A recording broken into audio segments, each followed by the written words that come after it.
Selamat pagi Bapak Egar. Selamat pagi. Pagi. Kita harus semangat pagi nih. Harus lah. Walaupun Indonesia kemarin udah kena bantai ya. It's okay, bro. Kabarnya bro, hari ini gimana? Ya, cukup agak sedih sedikit lah karena lihat hasil pertandingan semalam Indonesia kena bantai sama Thailand. Gue gak nyangka bakal 4-0. Tapi tetap timnas kita tetap harus heads up. Tetap semangat. Masih ada leg kedua, tidak ada yang nggak mungkin. Jadi tetap percayalah sama punggawa muda kita. Kita langsung ke pembahasan pertandingan kemarin, Gar. Oke. Hal yang pertama gua tanya ke lu nih, terkait dengan permainan dari Thailand sendiri. Bagaimana Polking ini meracik tim dengan begitu leluasanya di babak pertama, Gar. Tanggapannya dari lu, Gar, gimana, Gar? Ya, gue agak surprise banget sih kemarin ngelihat starting line up dari Thailand, banyak perubahan di situ, di mana pemain-pemain inti mereka ada beberapa, mungkin ada 4-5 pemain inti mereka yang biasanya mereka main dari babak pertama, akhirnya di partai final mereka bahkan menyimpan pemain-pemain mereka seperti kalau Teraton memang nggak bisa dimainin karena emang akumulasi kartu, seperti Sarah Huyen di lini tengah, Tanawat disimpan juga. Terus bek kanan andalan mereka, Narubadin Weratnodom, mereka juga simpan. Gue rasa ini kontra strategi juga sih dari Alexander Polking terkait dengan melihat permainan timnas kita yang cukup agresif di beberapa pertandingan ini, dan memang kedalaman skuad Thailand, pemain-pemain cadangan mereka tidak kalah juga kualitasnya dengan pemain-pemain inti mereka seperti Piri Proler yang kemarin lihat Thailand juga baru kali ini sih lihat Philip Proler main sebagai pemain inti juga, dan benar-benar di luar dugaan banget sih, dan juga selain gol cepat Thailand ngeruntuhin mental pemain kita. Gar, menurut lu, Gar, otak serangan dari Thailand sendiri itu siapa, Gar? Apakah Chanathip Songkrasin atau pemain Thailand yang lainnya? Pemain Thailand ya pastinya otaknya sih ini sih kapten mereka lah, Chanathip Songkrasin lah, benar-benar ngehancurin pertahanan kita dengan pengalaman dia bermain di Liga Jepang, dan juga sudah dari lama banget dia ada di timnas Thailand, dan sejak AFF tahun 2014 dia udah main di AFF, jadi pengalaman dan kemampuan dia benar-benar sangat ngebantu timnas Thailand buat ngelawan kita kemarin. Gue mau tanya satu hal nih, Gar, terkait dengan lini pertahanan dari Indonesia sendiri sepeninggal dari Pratama Arhan yang terkena akumulasi kartu. Bagaimana penampilan dari Edo Febriansyah, Gar, di back kiri, Gar? Karena ini kan titik sentral serangan Thailand di kiri nih. Menurut lu gimana, Gar? Ya, Edo kemarin benar-benar mainnya di underperform banget ya kan. Gak bisa gantiin Pratama Arhan secara baik. Kalau lu lihat juga di 45 menit pertama, dia kebetulan di 40 menit kedua dia ganti babak kedua, ketika Dewangga menjadi bek kiri, dia benar-benar nggak bisa cover pergerakan dari Philip Proler, di mana gol pertama pun juga dari tusukan dari pertahanan kiri kita. Edo benar-benar nggak bisa cover si Roller untuk leluasa untuk bergerak, dan beberapa kali juga gue lihat tusukan-tusukan dia juga kurang begitu tidak bisa menggantikan Pratama Arhan secara baik. Jadi memang titik lemah kita memang ada di back kiri kita. Ketika sepeninggal Arhan, akhirnya si Manu Polking bisa mengeksploitasi lah kelemahan kita yang ada di Edo Febriansyah, dan dibuktikan juga di awal babak kedua. Akhirnya si Edo ini mau tidak harus digantikan oleh Dewangga yang agak digeser ke kiri. Gitu sih, Van. Menurut lu, Gar, hal apa yang paling sulit dari pemain Indonesia sendiri ketika melakukan serangan untuk menembus lini pertahanan Thailand, Gar? Padahal di situ kan ada Ricky Kambuaya, Irianto, Witan Sulaiman, Irfan Jaya. Apa yang membuat Indonesia serasa begitu sulit menembus pertahanan Thailand, Gar? Satu hal sih, Van, menurut gue sih, kalau misalnya gue lihat dari pertandingan kemarin, satu, ketenangan pemain kita yang memang benar-benar tidak ada di pertandingan semalam. Dari beberapa pertandingan dari sejak grup sampai semifinal di leg kedua, gue lihat pemain kita tuh benar-benar tenang sih dalam cara mengoper bola, mendelay permainan, tapi benar-benar di final semalam kita nggak bisa ngelihat ketenangan itu, kita sering sekali salah umpan, salah passing, sehingga bisa dimanfaatkan oleh pemain-pemain timnas Thailand yang penuh pengalaman. Mungkin salah satu faktornya adalah minimnya pengalaman kita, apalagi pemain-pemain muda kita. Ini adalah final pertama mereka dan juga AFF pertama mereka, bahkan final pertama mereka, jadi mungkin ada gugup dan apalagi sudah ada mulai beban mental dan ini beban harapan dari seluruh rakyat Indonesia kepada pemain-pemain kita. Gua rasa sih memang semalam gue lihat emang pemain-pemain kita agak-agak grogi dan nggak seperti permainan tidak seperti biasanya, aluran bola mereka salah passing, semuanya bisa kita terlihat juga. Dan memang apalagi si Edo ya, lemah kita kemarin benar-benar nggak bisa ngatasi beban yang dipercayakan kepada dia untuk menjadi starting lineup semalam, Pak.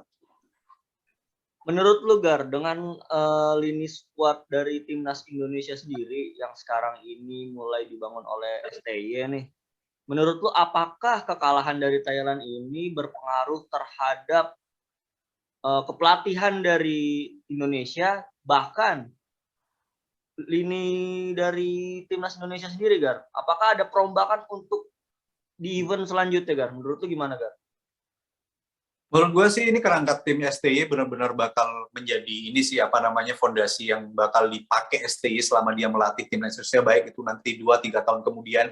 Gue rasa sih memang nggak ada yang salah sih sebenarnya dari ini sih pemain pilihan utama STY. Mungkin ada beberapa ini aja pemain-pemain cadangan kita yang masih belum bisa untuk menggantikan secara baik terkait dengan pemain-pemain inti kita. Mungkin STY mungkin akan banyak merombak pemain cadangan kita, misalnya seperti harus ada pelapis yang sepadan antara Asnawi, si Arhan, di mana sekarang kita juga masih belum menemukan. Ketika Arhan tidak bisa main, kita lihat sendiri Edo kualitinya sangat-sangat jauh daripada Arhan. Bagaimana serangan dia, pertahanan dia, emang Arhan memang di atas rata-rata sih. Bagaimana kita kalau lihat Arhan ketika menyerang, dia tidak langsung crossing, dia masih menggocek bola dulu, bisa langsung menusuk, sementara Edo selalu meng-crossing, dan hal itu kan pastinya sangat gampang sih dipatahkan oleh pertahanan lawan kita. Mungkin kalau misalnya dari fondasi mungkin ada sedikit beberapa perubahan mungkin di lini tengah, apalagi nanti mungkin kalau pemain naturalisasi kita proyeksi kualifikasi Piala Asia bakal jadi, misalnya seperti Ragnar Orakmangun bisa menjadi salah satu opsi penyerangan kita di lini serang, mungkin dia bisa menjadi playmaker atau bahkan bisa jadi striker. Kalau lini belakang mungkin ya si Fahrudin, karena usia yang sudah mulai menua, akan tergantikan oleh pemain-pemain muda kita dan pemain-pemain dari naturalisasi kita sih, Van. Tapi overall untuk tonggaknya, fondasinya sih nggak bakal banyak berubah sih, Van. Mungkin pemain-pemain pelapis kita lah, STY bakal mencari lebih baik lagi. Apalagi nanti regulasi kalau misalnya lebih memihak kepada STY, tidak hanya terbatas satu klub 2 pemain gitu kan. Ya kita harus relakan lah demi bangsa dan negara kita, seperti itu, Van. Gue sendiri sih nggak terlalu muluk-muluk ya, apalagi ini kan partai final yang sudah 6 kali kita hadapi dengan skuad yang under 23 rata-rata. Mungkin publik harus mengerti ya, Gar, ya, bahwa timnas ini juga baru dibentuk dan persiapannya juga tidak terlalu lama, bahkan juga beririsan dengan Liga 1. Menurut lu nih, Gar, gue nanya lagi nih, terkait dengan masa depan timnas Indonesia sendiri, terlepas dari final leg kedua, apakah nanti bakal mengejutkan kita selaku publik insan sepak bola Indonesia, atau Indonesia berakhir dengan runner up yang kesekian kalinya. Menurut lu bagaimana, Gar, masa depan Indonesia ini dengan skuad yang baru dibentuk sekarang ini, Gar? Ya, gue sangat optimis sih sama skuad pemain kita saat ini, apalagi mereka pemain-pemain sangat muda, under 20 tahun, 20, 19 tahun, bahkan nanti mungkin ada beberapa dari pemain U18 kita bisa dimasukin ke senior untuk menambah jam terbang. Gue rasa gue apapun hasilnya di final, gue udah cukup bahagia. Gue sudah cukup bangga dengan permainan dan progres mereka di bawah coach STY, di mana coach STY meramu pemain-pemain kita itu dalam waktu tidak begitu lama ya, mungkin setahun belakangan inilah STY bisa ngotak-ngatik banget gitu kan terkait dengan pemain-pemain kita, apalagi pemain-pemain muda kita. Proyeksi gue bisa 5 sampai 10 tahun lagi kita baru bisa bicara banyak. Gue langsung ini sih gue langsung bisa bicara terkait dengan kita bakal bersaing di kancah Asia, Stefan. Amin. Gar, gue ada satu hal yang harus lu mengerti, Gar. Dan ini mungkin akan kita balas di pertemuan leg kedua, Gar.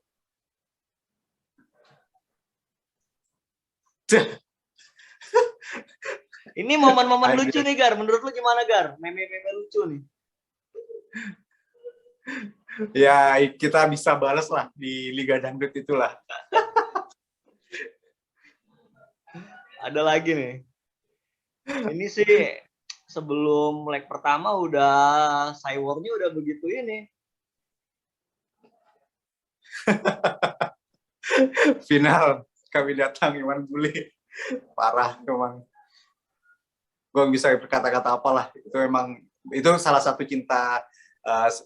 bentuk cinta supporter Indonesia kepada kita gitu kan. Bagaimana kalau misalnya kita nggak menang di benar-benar Piala AFF, tapi kita bisa menang di Liga Dangdut. Nah, nih. Tuh. Iyalah, netizen kita sangat kreatif ya. Dan satu lagi yang terakhir nih. Dan mungkin ini yang sering lu posting ya. Dan termasuk mungkin juga karma Israel nih. Ya. Gue mau nanya nih soal masa depan sepak bola Indonesia nih. Menurut lu gimana, Gar? Dengan performa Indonesia sekarang, entah nanti juara atau bahkan kita runner up di Asia Tenggara, menurut lu pihak-pihak yang berwenang dalam hal ini PSSI dan Kementerian Olahraga, dalam hal ini pemerintah, bagaimana, Gar? Seharusnya, Gar, peran mereka, Gar? Ya, menurut gue sih peran pemerintah dan PSSI saat ini harusnya mereka harus melihat bagaimana progres permainan, progres semangat juang kita sudah sangat-sangat baik daripada era-era sebelumnya. Gue rasa, dan kemarin juga ada si Menpora kita, si Zainul Amali juga bilang kalau misalnya kita bakal mempertahankan STI sampai tahun 2023 sesuai dengan jangka kontrak dia.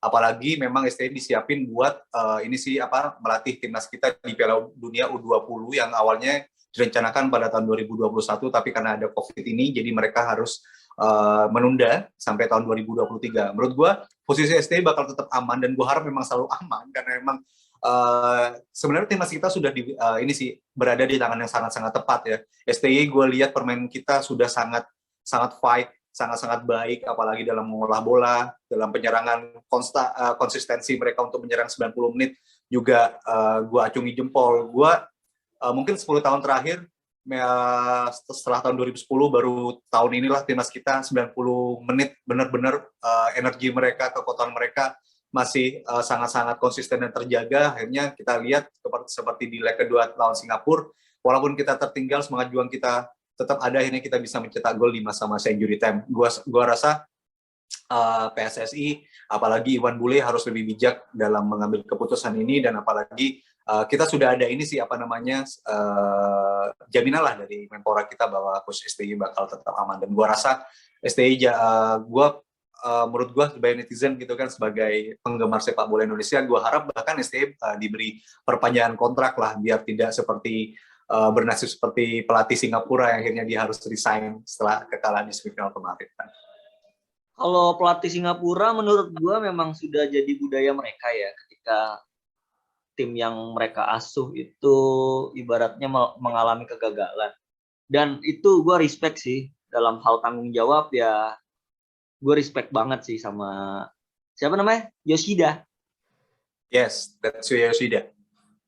Dan mungkin yang menjadi perhatian sekarang, Gar, dengan adanya bibit-bibit muda nih dari timnas Indonesia, bahkan Asnawi saja menggantikan peran Evan Dimas nih sebagai kapten di timnas Indonesia. Menurut lu, Gar, dengan adanya Asnawi, Witan, Egy, dan beberapa pemain muda lainnya, bahkan Pratama Arhan juga yang diisukan untuk berlabuh di salah satu tim di luar negeri. Menurut lu bagaimana pemain muda ini terus diasah dan potensinya jangan sampai hilang, seperti pemain timnas U19 di tahun 2013 Gar. Menurut lu bagaimana Gar? Ya, menurut gue salah satu cara mereka buat tetap menjaga konsistensi performa mereka, apalagi sudah di tangan sama Coach STY, sangat-sangat levelnya level up banget.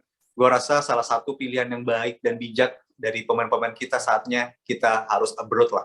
Kita harus bermain di luar negeri, entah itu dari di Asia maupun di Eropa. Gue rasa Jepang dan Korea sudah banyak tertarik klub-klub mereka kepada pemain-pemain kita, apalagi pertandingan timnas kita selalu disiarkan oleh salah satu TV di Korea, dan itu memudahkan para talent scouting dari klub-klub Korea untuk memantau pemain-pemain kita. Dan gue harap yang pemain-pemain muda kita terutama seperti yang Pratama Arhan, Dewangga yang diisukan akan bermain di Liga Korea, gue rasa gue harap mereka harus berani melawan ego mereka sendiri, tidak homesick buat bisa main di luar negeri. Dan gue rasa sih sayang banget sih kalau misalnya mereka masih main di dalam negeri. Dan kalau menurut gue seperti yang lu bilang, biar kemampuan mereka tidak hilang seperti tahun 2013 yang euforia Evan Dimas dan lain-lain, dan akhirnya hilang entah kemana. Gue rasa pilihan tepat adalah mereka harus bermain di luar agar tetap melatih mental bertanding dan kemampuan mereka tetap berada di level atas, Wan. Kalau misalnya kita tetap di Liga Indonesia, kayaknya bakal gitu-gitu aja lah, bahkan bisa mematikan karir pemain, Wan. Terlepas dari final leg kedua nanti, Gar, ini kan kita ibaratnya dari Menpora sendiri juga sudah nothing tulus ya, realistis dengan skor yang agregatnya sekarang tertinggal 4-0 nih. Menurut lu, Gar, ini pemain timnas Indonesia di leg kedua ini penampilannya harus seperti apa? Apakah mereka harus melepaskan bebannya atau bermain sporadis seperti melawan Malaysia kemarin itu loh? Gimana, Gar? Gue rasa sih memang seperti yang lu bilang, Van, penampilan terbaik Indonesia kemarin pas di edisi AFF kali ini adalah saat melawan Malaysia.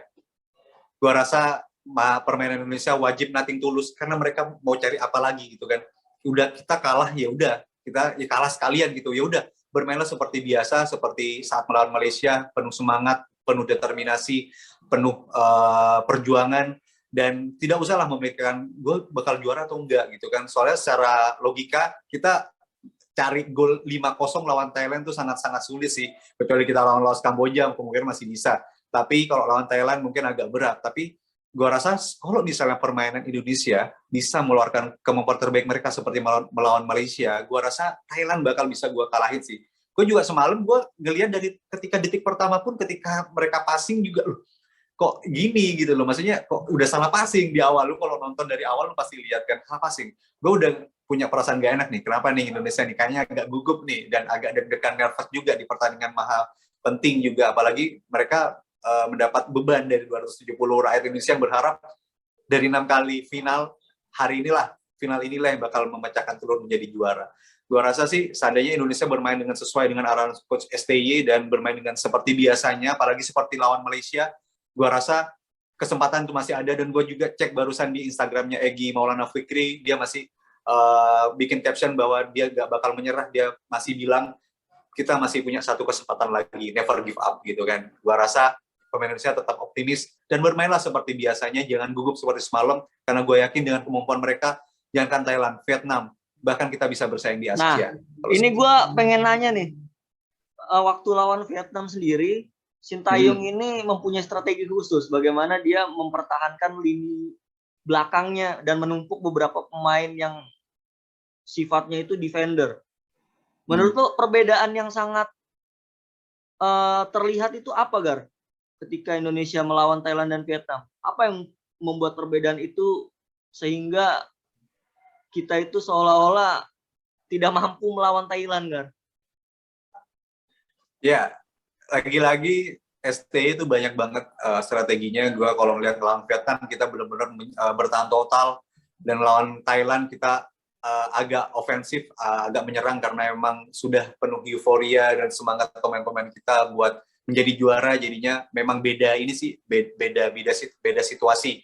Pada saat lawan Vietnam kita benar-benar memang kita lawan Vietnam benar-benar melawan permainan yang sangat-sangat agresif. Jadi mau tidak mau kita memang harus bertahan, dan kita juga harus menghitung bagaimana cara lolos dari grup B yang dianggap grup neraka. Sementara lawan Thailand memang serangannya, lu kalau nonton lawan Vietnam kemarin juga serangan-serangan mereka baik di leg pertama, leg kedua mereka kalah banget sama Vietnam. Vietnam benar-benar pasukan yang sangat mengerikan dalam segi ofensif mereka. Cuma memang keefektivitasan dan pengalaman dari pemain-pemain Thailand yang banyak bermain di luar negeri, dan liga mereka sangat baik juga. Liga Thailand salah satu liga terbaik di Asia juga. Jadi mereka lebih memanfaatkan teknikal mereka untuk bisa mengatasi Vietnam. Makanya kemarin STY lebih memilih untuk menyerang, karena di situ ada kesempatan untuk menyerang Thailand daripada kita harus menyerang Vietnam. Secara permainan Vietnam memang di atas kita. Namun lagi-lagi memang seperti STY bilang, pengalaman itu sangat berarti apalagi pertandingan sangat menentukan antara juara atau tidak. Perjuanganmu dari awal sampai sekarang, titiknya ada di semalam itu. Jadi gue rasa STY benar, gue setuju dia harus menyerang. Kemungkinan karena emang gol kecolongan itu yang cepat menit kedua Chanatip Songkrasin yang meruntuhkan mental kita, dan juga ada demam panggung lah antara pemain-pemain muda kita. Lu bayangin, kapten kita masih berusia 22 tahun, dan rata-rata pemain-pemain belakang kita itu masih 20 tahun. Dewangga, Rido, terus siapa itu, si Witan gitu kan, Rumakik, itu masih pemain-pemain muda yang emang jangka panjang, 5-10 tahun lagi gue bisa bilang sih Indonesia gak bakal berkutat lagi, gak akan kesulitan di Asia Tenggara. Kita bahkan bisa menargetkan Asia. Dan catatan gue ya, our coach tetap coach STY sih. Kalau diganti semangat yang luar biasa dari Bapak Egar ini, kita apresiasi. Gar, gua mau nanya pertanyaan pamungkas nih. Pertanyaan yang paling di ujung dari percakapan ini. Ya. Jalannya pertandingan nanti seperti apa, Gar? Dan perkiraan lu strategi yang akan diterapkan Sintayong itu seperti apa juga? Dan kira-kira nih, menurut lo, striker yang paling cocok untuk melawan Thailand nanti itu siapa? Ya, menurut gua STY bakal tampil menyerang, karena apapun hasilnya, entah mau menang atau tidak, toh sama saja. Apalagi kalau misalnya kita memang mencari kemenangan, kita wajib menyerang. Dan kalaupun banyak bolong-bolong lah di defense kita, ya gua rasa biar menjadi pelajaran bagi pemain-pemain kita. Gua rasa, gua entah kenapa sih Van, sama ST ini gue percaya banget sih, dia tuh punya banyak cara, punya banyak strategi untuk mengembangkan pemain kita. Bahkan kita bisa membunuh Thailand lah di leg kedua. Entah terlepas bakal juara atau tidak, gue tetap optimis. Gue rasa di pertandingan kedua kita bakal menang sih. Gue rasa ya, gue entah kenapa gue percaya banget lah sama STI. Makanya STI bakal ngerahin kekuatan terbaik kita, apalagi si Arhan bakal main. Dan gue rasa permain kita bakal lebih baik lagi, apalagi sudah tahu skor di awal 4-0, permain kita bakal nothing tulus. Egy, gue rasa bakal mati-matian juga untuk bisa mencetak gol dengan cepat. Mungkin gue rasa Egy bakal main di awal sih, mungkin menggantikan Tiki Kambuaya yang agak kelelahan sepanjang turnamen tidak tergantikan. Dan juga untuk striker pastinya gue harap sih Ezra Walian bakal main. Inilah kesempatanmu lah terakhir, Ezra, buat ngebuktiin bahwa kamu tidak sia-sia dibawa ke Piala AFF gitu sih, Van. Dan gue tetap bangga sih sama timnas kita walaupun harus kalah di final kemarin. Jujur sih gue nggak nyangka ya, maksudnya mungkin ekspektasi publik mungkin juara, tapi gue cukup surprise juga sih ketika timnas kita ini yang usianya masih muda-muda ini dapat melaju ke final, dan lawannya itu bukan main-main, Thailand, bos. Iya. Dan ini juga menjadi kabar yang cukup membahagiakan bagi publik Indonesia ya, bagaimana timnas ini sedang dibangun, dan setiap pembangunan itu emang ada prosesnya, jadi ya kita harus bersabar lah. Betul. Gue suka nih statement lu, Man. Gue harap netizen Indonesia bakal banyak pemikiran seperti lu sih. Wih, siap coach. Prediksi Gar untuk pertandingan nanti berapa, Gar? Gue rasa Indonesia bakal menang. Berapapun skornya, gue nggak peduli Indonesia bakal juara atau enggak. Kalau menang, gue juga yakin menang. Yakin 100% gue yakin menang. Cuma terlepas itu juara atau enggak, itu udah nothing tulus lah kita. Ya, Oh iya, ini mohon maaf nih, saudari Ibu Ina ini sedang berhalangan hadir, Bapak Ibu. Oh, nggak apa-apa, nggak apa-apa. It's okay, Dikarenakan bro. belum makan, jadi agak meriang lah. Karena ini ya timnas kita kalah ya kan. Iya, ya kita mohon doanya teman-teman semua, semoga diangkat segera penyakitnya sehingga disembuhkan kembali dan kita dapat Amin. berbincang bola kembali bertiga. Ya, nanti next setelah FF ini kita bakal lanjut Van ngobrolin bola. Sebenarnya gue pengen ngobrolin soal Liga 2 sih sebenarnya. Liga 2. Liga 2 boleh, kan boleh, ini boleh. juga Nanti lagi next time. seru-serunya nih. Boleh, boleh. Mungkin nanti pasca sekalian aja ya, setelah timnas bertanding kan itu juga Rans dan Persis Solo juga akan bermain hari Kamis nih. Oh, Kamis ini Kamis ini ntar malam, iya. Halo Gar. Halo. Nah, Yes. dan mungkin kita akan bahas bareng-bareng Gar. Liga 2, Liga 1 dan timnas sepak bola domestik. Okay. Siap. Oke. Selamat pagi, semangat pagi Bapak Ega. Semangat. Semoga kita menang ya, kita. Timnas D. Amin. Kita Assalamualaikum warahmatullahi wabarakatuh. Waalaikumsalam warahmatullahi wabarakatuh.